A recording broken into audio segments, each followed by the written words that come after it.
Hello বন্ধুরা, welcome to my channel. So আজকে আপনাদেরকে ঘরোয়া পদ্ধতিতে মাটন কিভাবে রান্না করব তার প্রসেসিং দেখাবো। দেখুন, বাজার থেকে আমি মাটন নিয়ে এসেছি এবং সেটা ভালো করে ধুয়ে নিয়ে অল্প পরিমাণ মতো হলুদ গুঁড়ো আর লবণ দিয়ে ম্যারিনেট করে 10 মিনিটের মতো রেখেছি।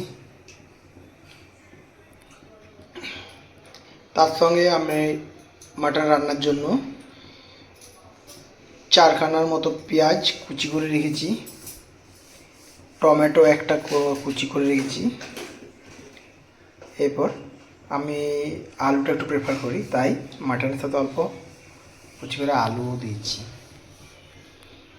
তো কড়াইতে তেল দিয়ে নিয়েছি, এবার এতে তেজপাতা একটা দিয়েছি, অল্প পরিমাণ মতো চিনি দিয়ে দিলাম। এবার যখন ফ্লেমটা লো করে দিলাম, যেহেতু তেলটা অতিরিক্ত গরম হয়ে গেছে, তেলটা গরম কমিয়ে অত পাঁচফোড়ন পরিমাণ মতো দিয়েছি, 1 চিমটের মতো, বেশি নয়।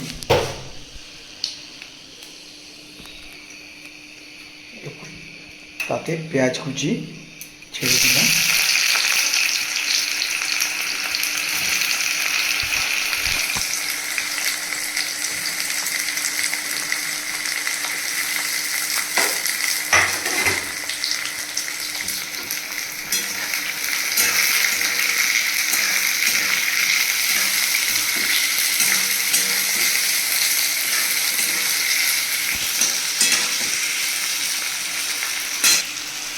এতে আলুগুলো দিয়ে একটু পেঁয়াজের সাথে ফ্রাই করে নেব।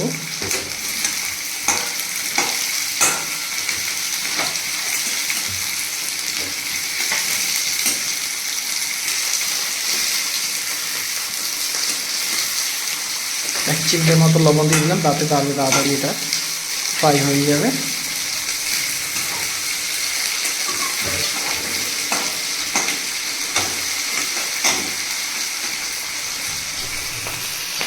এর সাথে এবার ফ্রাই হয়ে এসেছে পেঁয়াজ, টমেটো কুচি দিয়ে দিলাম।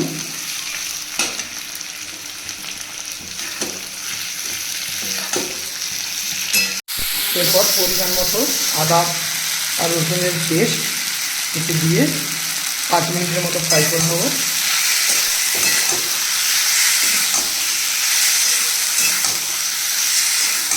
ফ্রাই হয়ে গেলে দেখুন তেল ছাড়তে শুরু করে। যখন তেলটা ছাড়তে শুরু করছে মানে আমার হয়ে গেছে, এবার আমি এতে মাংসটা দিয়ে দিলাম।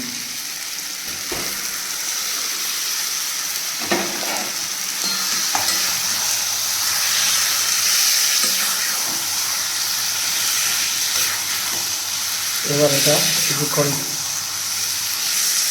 মাখিয়ে নেবো মাংস ভালো করে, তারপর প্রেসার কুকারে 3টের মতো সিটি দিয়ে দেবো।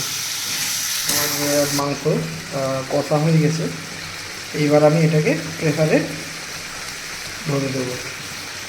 তো দেখুন বন্ধুরা, ফ্রেন্ডস, আমার মাটন রেডি। এবার সার্ভ করব। দারুণ টেস্ট হয়েছে এবং ভালো সেদ্ধ হয়ে গেছে, যেহেতু আমি প্রেসারে 3টে সিটি দিয়ে দিয়েছিলাম। সো মাটন কষা রেডি। দেখুন, বাড়িতে খুব সহজেই আপনি মাটন রান্না করে নিতে পারবেন। তার সাথে বাসন্তী পোলাও আর কম্বিনেশন দারুণ হয়েছে। আমার ছেলে খেতে শুরু করে দিয়েছে। চলুন, টাটা। ভাল লাগলে কমেন্ট করে জানাবেন এবং আমাদের চ্যানেলটি লাইক ও সাবস্ক্রাইব করে দেবেন। ধন্যবাদ।